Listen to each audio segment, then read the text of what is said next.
Hello, everyone. This is Big Dan with Southern Extreme Sports Talk. Just wanted to come to you. It's Monday, October 21st. We just finished up an exciting week 8 of college football. Just wanted to hop on here. I had one of my subscribers wanted me to talk about the Colorado team. So I'm going to give y'all the spiel on Colorado from my point of view. We're going to go to some of their stats and stuff, talk about their recruiting. But if you would, like and subscribe. And if you don't mind, share the channel. Help me grow my channel. I appreciate you. But anyhow, we're going to dive into Colorado Buffaloes here. Coach Prime. They are currently 5-2 overall. They are 3-1 in the conference, and watched a little episode on ESPN today a little bit. They were talking about him possibly being coach of the year. Me personally, there's several other coaches way ahead of Coach Prime. It's a lot more that goes into it than just taking a team from 1 win to 4 wins to 6 or 7 wins possibly. 2 coaches I got right off the top of my head that's more deserving of Coach of the Year for this year would be the coach at Indiana. Trying to remember his names. Cignetti, Kurt Cignetti, I believe. He come from James Madison over to Indiana. I'll do an episode on that, but got him. Indiana's currently 7-0. Excuse me, 7-0 and 4-0 in the conference in Big Ten. The other coach is Brian Vincent from ULM. They're 5-1, and those are the 2 coaches I got way ahead of Coach Prime. But anyhow, without further ado, we'll get into the stats and everything for Colorado. They are currently 49th on offense in points. They average 31 points per game. They are 62nd in total yardage, 398.6 yards per game. Passing, they are 7th in the nation, 324 yards per game. Rushing, they are 130th. They're 74.6 yards per game rushing. Defense, they're 47th in points, 21.9 points a game. Defensively, they're 73rd. They allow 366 yards a game. Passing, defensively, they are 60th. They allow 213.4 yards a game. And they are 79th in rushing. Overall, they allow 153.1 yards per game. So that's where they sit at nationally. Now in their conference, points-wise on offense, they're 8th at the 31. Yards-wise, total yardage offensively, they're 11th in their conference. Now they got 16 teams total in their conference.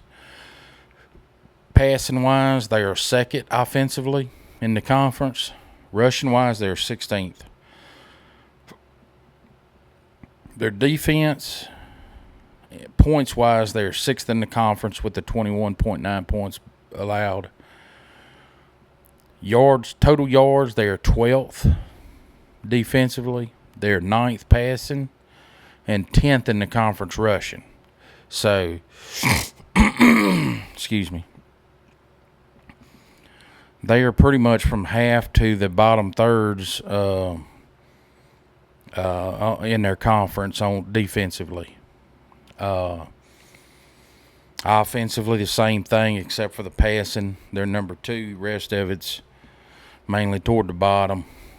The rest of their schedule that they're looking at, like I said, they're currently 5-2, 3-1 in the conference. Now they have to play their next game. It'll be in Colorado. They play Cincinnati. Now Cincinnati's a pretty tough little team. They are Not to bore you with stats, but they're up there in the offensive echelon of all the stats offensively. Defensively, they're kind of in the lower part along with Colorado.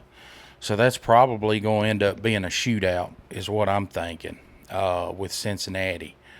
Because Cincinnati comes in with the 11th in the conference. They come in with the 11th ranked defense in passing. They allow 228.7 yards a game. So, and they also offensively, they're number 4. They pass 279 yards a game. Where, like I say, Colorado, they give up 213 or 9th in the passing as far as the conference. So, both of them's real susceptible to giving up a lot of passing. So, with both of them passing a lot, I figure that they'll be a high-scoring affair here. And Cincinnati averaging 30 points a game. Colorado averages 31 points a game. So you can see it's probably going to be a high-scoring affair, probably somewhere in the mid-50s, mid-60s, if not higher. But as far as long term, the next game after Cincinnati is Texas Tech. That's another little tough program. They're basically the same thing. They're first in the conference with scoring points. They're the last in the conference with for passing on defense. So I think we're looking at another. Now the only thing Cincinnati and Texas Tech does is they run the ball a whole lot better than Colorado does. So you can expect them to try to run. So if Colorado can happen to shut down the run, it's going to just turn into a bombs over Baghdad type thing. But anyhow, you got after Texas Tech, you got Utah coming to town. That's going to be a tough little game for them. They're at Kansas, and then they will have Oklahoma State in town. So they got 4 tough ball games ahead of them for sure, if not tough 5. So realistically, I don't see where Colorado's going to be able to make the playoffs or even make the conference championship game, because you got BYU up there that's got a pretty easy path. I think they've just about locked up from my point of view.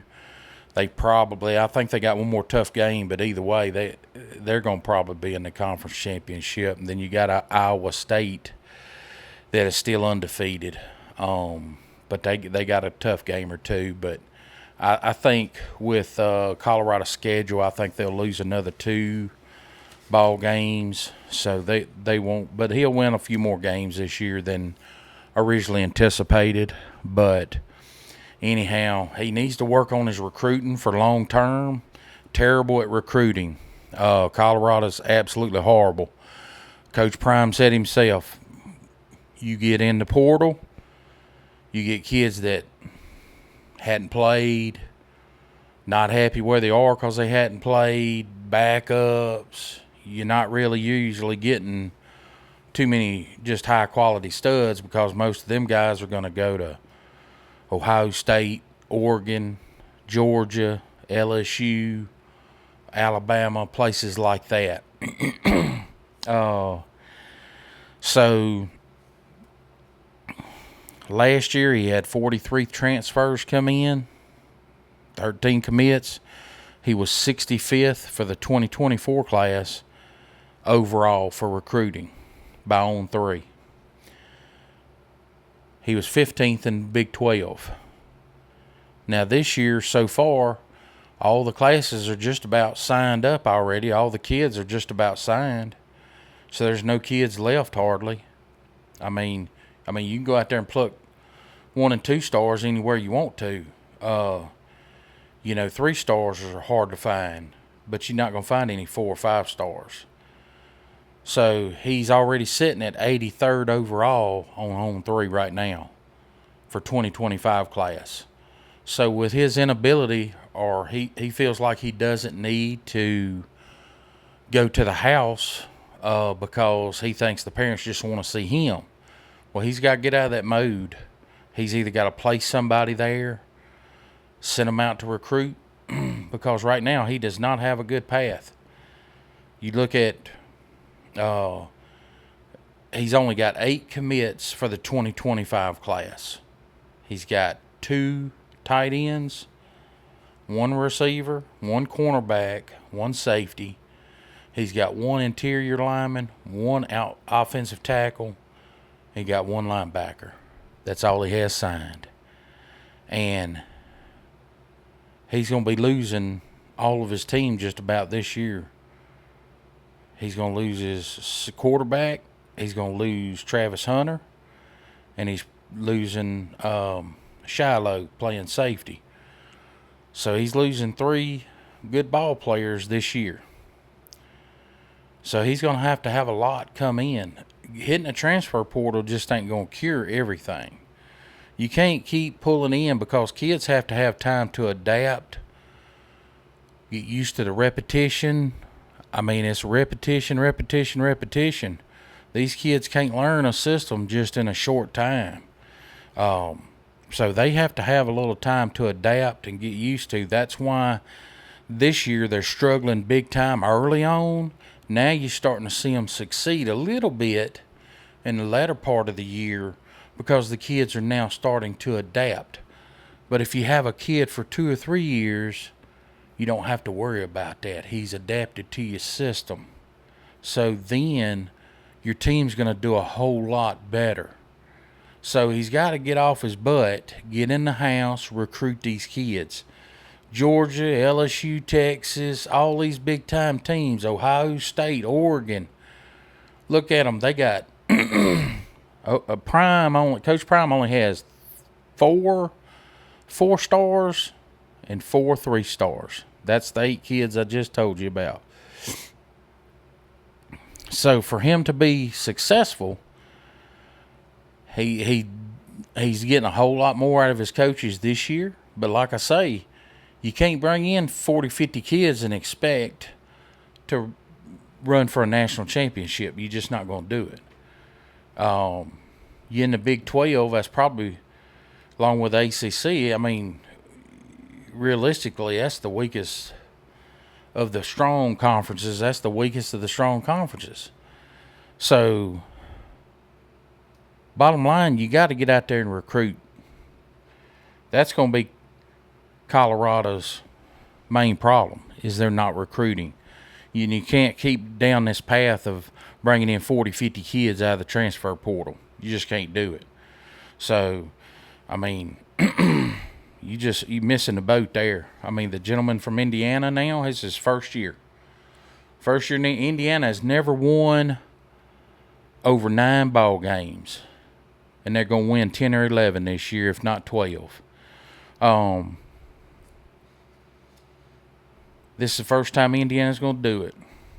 And that gentleman, he brought in Indiana, I think he brought in 30 transfers this year.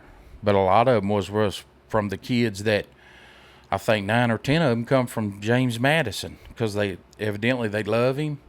He's got a good culture, things of that nature. So that's why I say, I mean, there's a lot better options.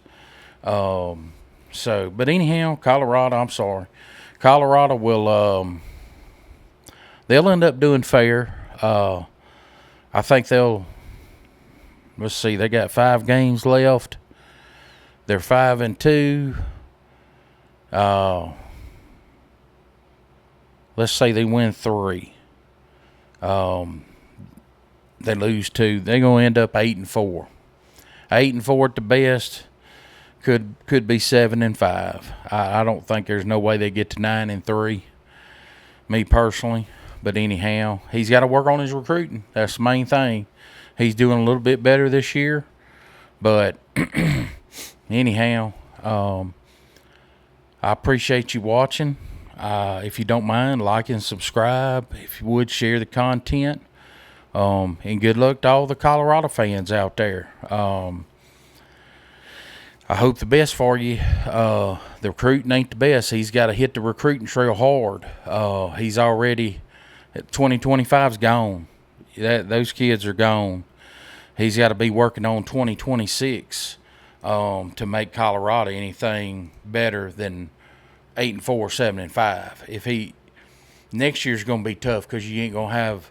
I don't think you're going to have the quarterback that you got this year, and that's going to take away a lot from you. The next quarterback's really going to have it rough as far as the offensive line goes. So let's see what they got. I don't know if they have anything going on the 2026. I didn't really look at that too much. Yeah, a lot. There's a bunch of them's got a bunch of kids signed. Not a bunch. I got 4 or 5, but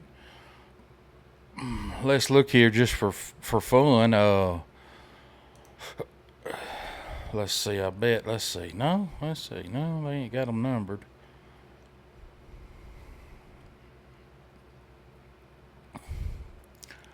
After 23, they ain't got them numbered. But Colorado is says he's got one kid for 2026 right now, but he ain't even a. He's not even a star. He don't have a rating.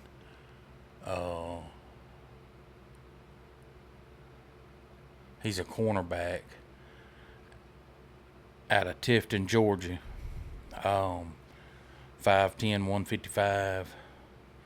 But anyhow, he's got a couple more years in school, so maybe he can get him a star rating, run that thing up there a little bit, and help Colorado out. But he's only got one player right now, which a lot of them ain't got but 2 for 26. But anyhow, hey, I appreciate you. Thank you very much. And catch me on the next one. Bye-bye.